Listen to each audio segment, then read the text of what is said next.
House Stark, the North.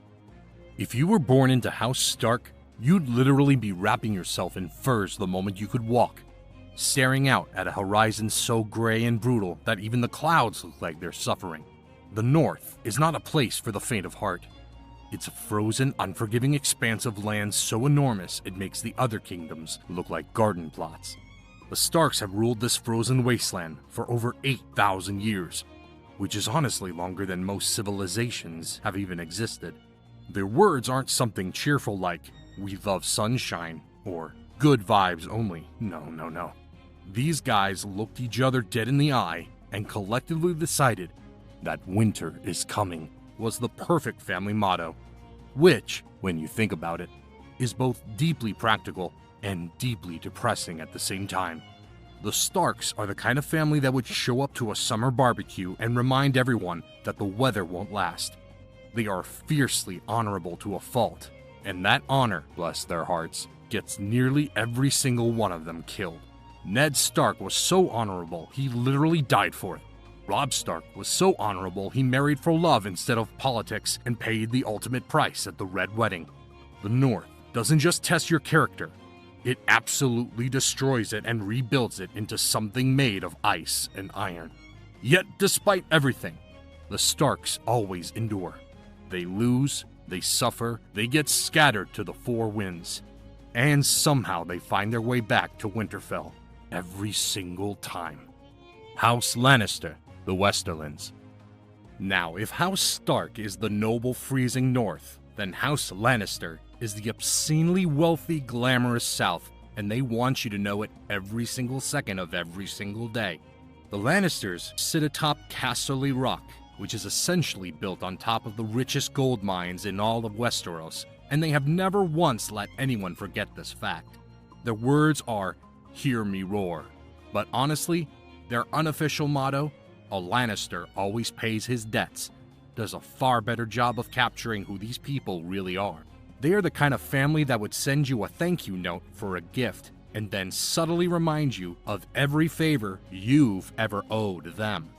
Tywin Lannister, the patriarch of this golden dynasty, was basically the most terrifying man in Westeros, not because he breathed fire or swung a sword, because he sat at a desk and destroyed you with paperwork and political maneuvering. Cersei weaponized motherhood and ambition in equal measure. Jaime was the most feared knight alive, and also, somehow, the most tragic romantic. And then there's Tyrion, the sharp-tongued, wine-drinking, surprisingly brilliant youngest son, who proved that the most dangerous weapon in the family wasn't gold or swords, but a sharp mind. The Lannisters are simultaneously the most hated and most fascinating house in Westeros, because for all their cruelty and manipulation, you simply cannot stop watching them. House Targaryen, former royal dynasty. Imagine a family so unhinged and so magnificent that they decided the best way to conquer an entire continent was to simply show up on the backs of enormous fire-breathing dragons and dare anyone to disagree. That is exactly what the Targaryens did, and honestly, it worked spectacularly for about 300 years. The Targaryens didn't just rule Westeros, they reshaped it entirely, forging 7 squabbling kingdoms into one realm through sheer dragonfire and audacity. Their words are fire and blood, which is either the most metal family motto ever written or a very blunt description of their entire governing philosophy, probably both. They also had a rather interesting tradition of keeping the bloodline pure by marrying within the family, which, as history very clearly demonstrates, produces both absolute genius and absolute madness in roughly equal measure.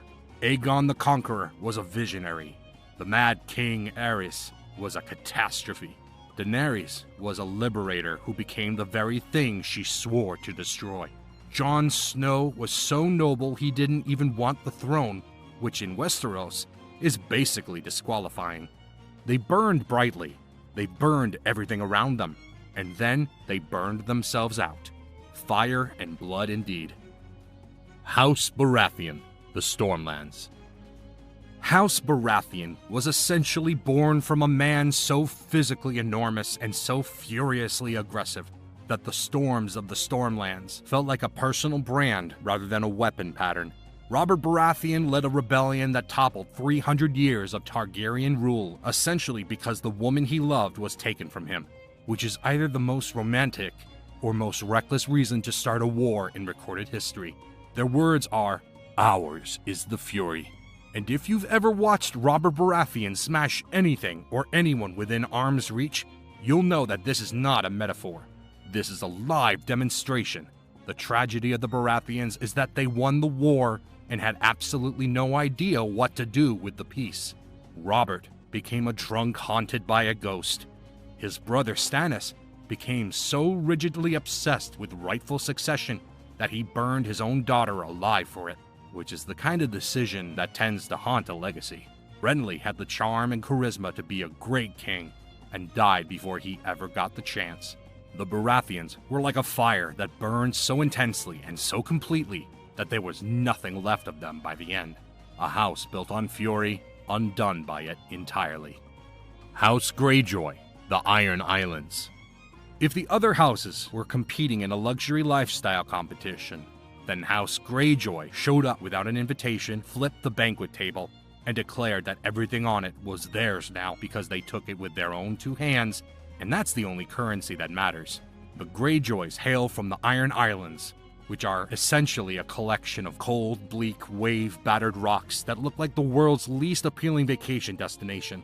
The Iron Islanders live by a code called the Old Way, which basically means you don't earn things, you take them. They don't pay for things with gold, they pay the iron price, which is the price of blood and violence. Their words are, "We do not sow," which is a very poetic way of saying they have absolutely no interest in farming, building, or creating anything when they can simply raid someone who already did all that hard work. Balon Greyjoy tried to win his independence twice and failed both times.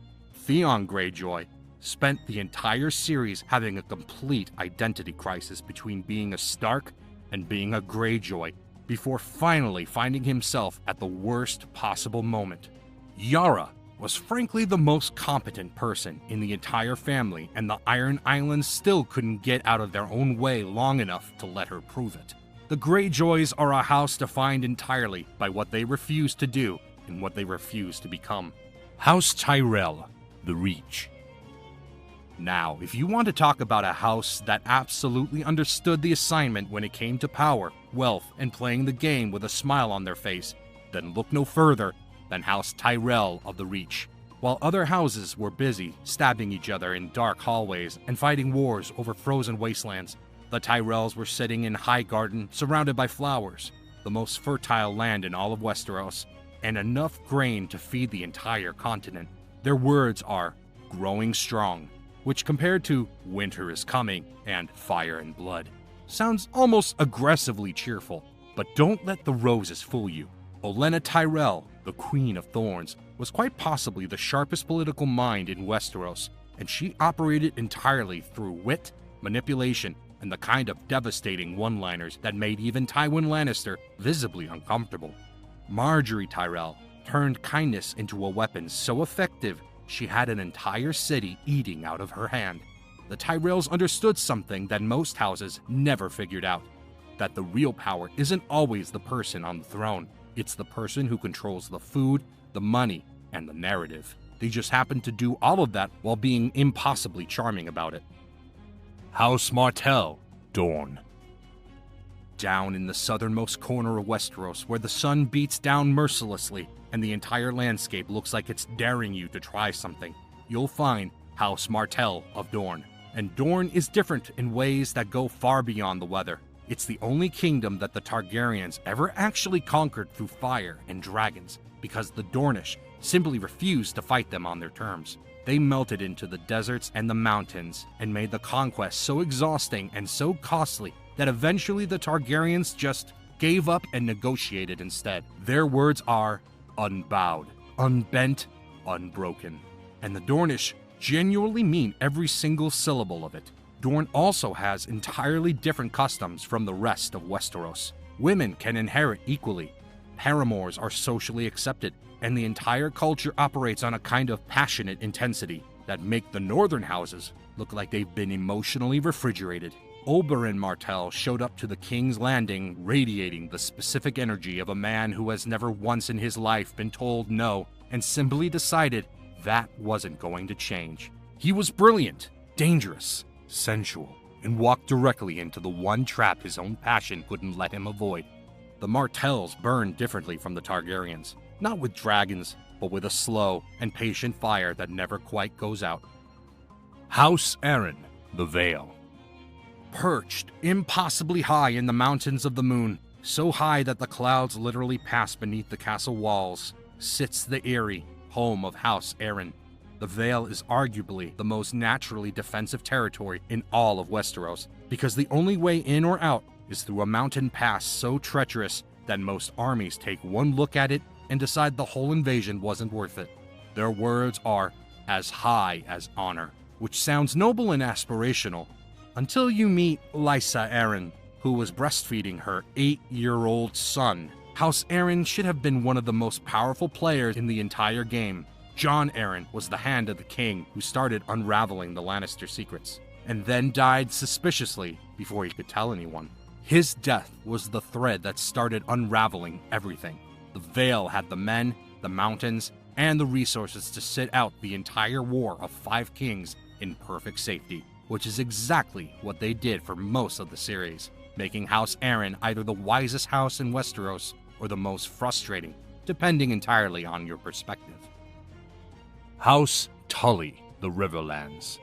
If you were unfortunate enough to be born into House Tully, then congratulations, you live in the Riverlands, which is the Westeros equivalent of being the kid at school whose house is directly between 2 rival neighborhoods and gets caught in literally every single fight.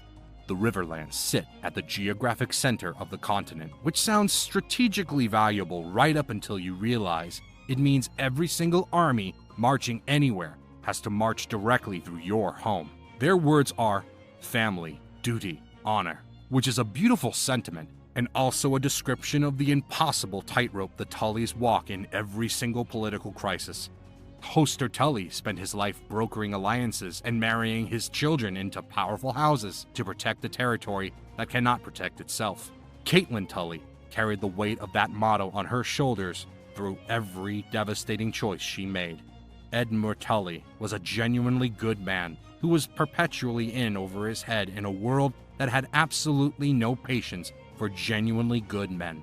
The Riverlands are the most fought over, most burned, most devastated territory in all of Westeros, and House Tully endures it with a stubborn insistence on the value of family, duty, and honor, even as the world tears everything around them apart. Whether that makes them admirable or heartbreaking probably depends on which scene you're watching.